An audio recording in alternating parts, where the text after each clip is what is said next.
ये कहानी है माला और सुरेश की। सुरेश का ट्रांसफ़र एक शहर से दूसरे शहर में होता है, इसलिए वो दोनों एक नया घर लेते हैं। दोनों की ज़िंदगी बड़ी अच्छी चल रही होती है। एक दिन सुरेश काम की वजह से घर नहीं आ पाता और माला घर में अकेली होती है।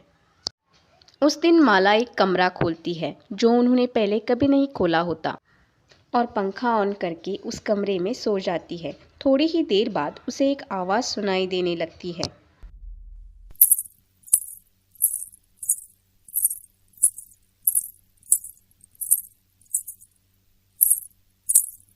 पापा, पायल की आवाज।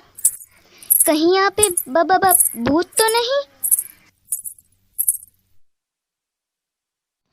और दूसरे दिन उस आवाज़ के बारे में सुरेश को बताती है। भूत? और इस घर में? मैं नहीं मानता। मैं सच कह रही हूँ सुरेश, मैंने पायल की आवाज सुनी थी।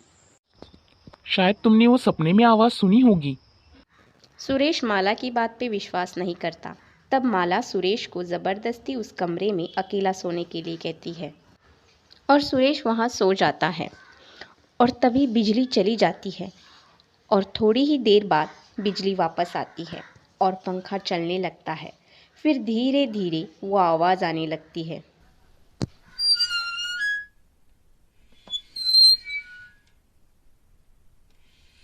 ब ब ब भूत? माला, माला, वो आवाज़ मुझे भी सुनाई दी, पर वो पायल की नहीं, झूले की थी। कभी कमरे के अंदर से आ रही थी तो कभी बाहर से। उसके बाद वो दोनों उस कमरे को ताला लगाते हैं, लेकिन माला उस आवाज़ को सुनने के बाद परेशान सी रहती है और उसे डरावने सपने आने लगते हैं। तुमने ये कमरा खोलकर मुझे आज़ाद कर दिया है। अब मैं तुम लोगों को इस दुनिया से आज़ाद कर दूंगी। मैं तुम दोनों को यहाँ से जिंदा बच के जाने नहीं दूंगी। उसका वो हाल देखकर सुरेश एक तांत्रिक को बुला लाता है। बाबा, हम बड़े ही परेशानी से गुजर रहे हैं।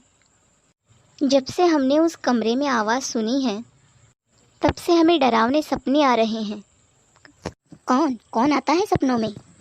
एक आत्मा बाबा, जो हमें मारना ही चाहती है। तुमने उस कमरे को खोलकर बहुत बड़ी गलती कर दी है बेटा, पर चिंता मत करो, अब मैं आ गया हूँ ना। अब मैं उस आत्मा को अपने वश में करके ही यहाँ से जाऊँगा।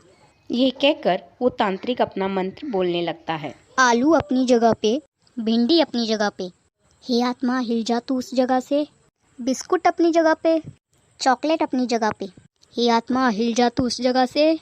ठोटो को लाइक, लाइक ठोको, ठोक दो। सुनो, ये कौन सा मंत्र है? लगता है इस तांत्रिक ने अपना मंत्र अपडेट किया है। ओम बुस। अब ये आत्मा मेरे वश में है। अब तुम लोग उस कमरे में प्रवेश कर सकते हो, कोई आवाज़ नहीं आएगी। ये कहकर वो तांत्रिक वहाँ से चला जाता है और उसके बाद माला और सुरेश उस कमरे में चैन से बैठ जाते हैं। और तभी पंखा ज़ोर ज़ोर से चलने लगता है। भूत? ये वापस आ गई। कहीं ये हमें मार ना डाले। भागो! आखिरकार वो दोनों उस घर को उसी घर के पहले मालिक को बेचने की ठान लेते हैं। तभी अचानक से वही मालिक उनके घर आता है। कैसे हो आप लोग? तब उस मालिक को वो दोनों परेशान से दिखते हैं। तुम लोग ठीक तो हो ना? नहीं, यहाँ पे कुछ भी ठीक नहीं है। हम आपसे ही मिलने आने वाले थे। हमें ये घर बेचना है। पर क्यों? तब माला उस मालिक को उस आवाज़ के बारे में बताती है, जिसे सुनकर वो मालिक ज़ोर ज़ोर से हंसने लगता है।